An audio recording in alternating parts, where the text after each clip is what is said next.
between the Tolivers and the Hines, they controlled the whole circle. Because I think it was 13 Tolivers and about 10 Hines. They lived right across the street from one another. That was, if they had to catch the bus had to come around the neighborhood twice. But just thankful to God that we walked to school. But Pick was a good friend of mine. Because like I say, we all grew up together. We were about 8 years old when we met. And we all went to elementary school together, walked to elementary school together. And she was a strong person. She was strong because during the time that we were growing up, we had conflicts with the community across the street from us. But Pick and the young ladies of the neighborhood, they were strong because what they did, we had a baseball team. They went over Crestwood and beat the team. We used to go over there and lose to the team so we could come home. But they used to go over there and they used to beat the team. So they gave us courage to go over there and beat them too. But she was a strong individual, and she helped her mother raise the children because she was the oldest. And I really, I loved her because like I say, we were all brothers and sisters then. It was a thing where we looked after each other. When one get in trouble, all of us got in trouble. When one, you know, Miss Toliver used to beat me just like my mama would. and there was nothing said. You know, my mother said, well, you must have deserved it because they wouldn't have done it, you know. And then, like I say, the neighborhood, we like they say, it take a neighborhood to raise one child. Right. I'm glad we had the neighborhood that we had because I was on my way out of here. And my neighbors and people like Miss Toliver and Mr. Toliver, they raised me just like my parents did. And Pick was the head of the family. And we grew, like I say, we went to school together, we walked to school together, we played together. It's nothing for me to come home one evening and just go over to Toliver's house and have a good time because I had enough people to play with.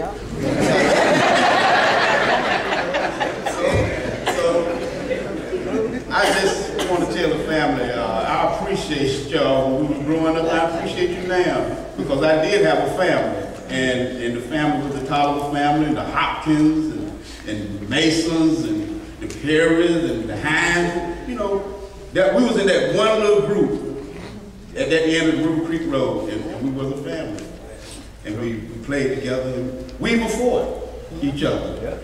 But we were friends at the end. It's not like today you fight somebody and you gotta, you know, you wait for the ending to come. But now, you know, back then you get to live to see another day. Amen. You get a chance to apologize to that person for fighting.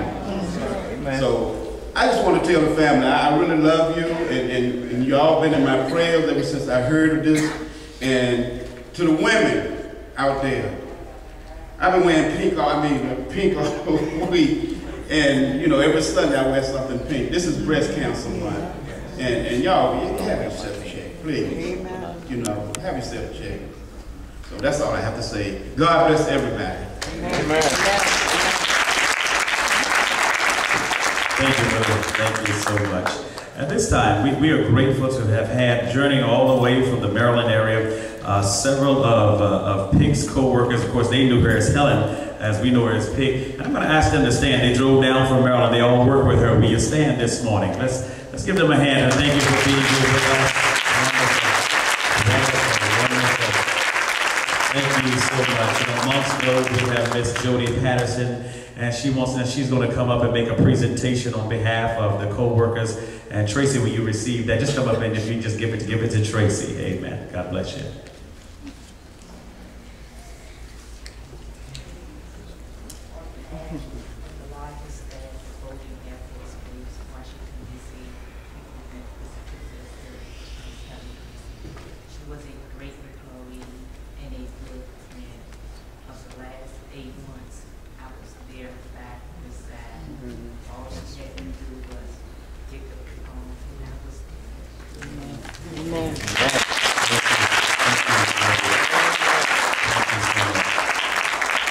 One of the things that Willie said about Pig Helen was that she was a strong person, and anybody who knew her, you knew she was a strong personality too.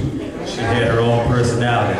She didn't want to do it, she wasn't going to do it, she wasn't going to do it. If you didn't like what she had to say, forget you. You know, that's just the way she was. But there were some folk up in Maryland when we were here, when she got sick, who really took care of her.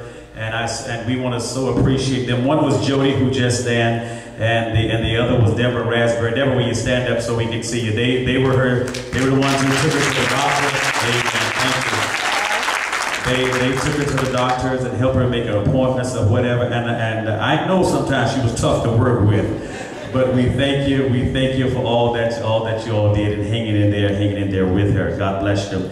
I think that is it for the acknowledgments. Let's move right along. I want to say that also on behalf of the family, that we certainly do want to again thank Odyssey Healthcare, the hospice organization. When we knew that we were going to bring her home from Maryland and take care of her at my home, that we knew who we were going to call, because Odyssey was there when we had to have service for my brother a couple years ago, and they did an outstanding job. So I said, Chaplain, if you just convey to all the staff at Odyssey certainly our deepest appreciation and our gratitude for all the care that they gave. And also we want to certainly thank within the family.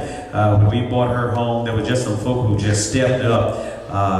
Vicky, our youngest sister, and Bennett, my wife, and Stevie came all the way from Kentucky. Stand up, Steve. Steve came from Kentucky. He came here from Kentucky. And Steve was right along.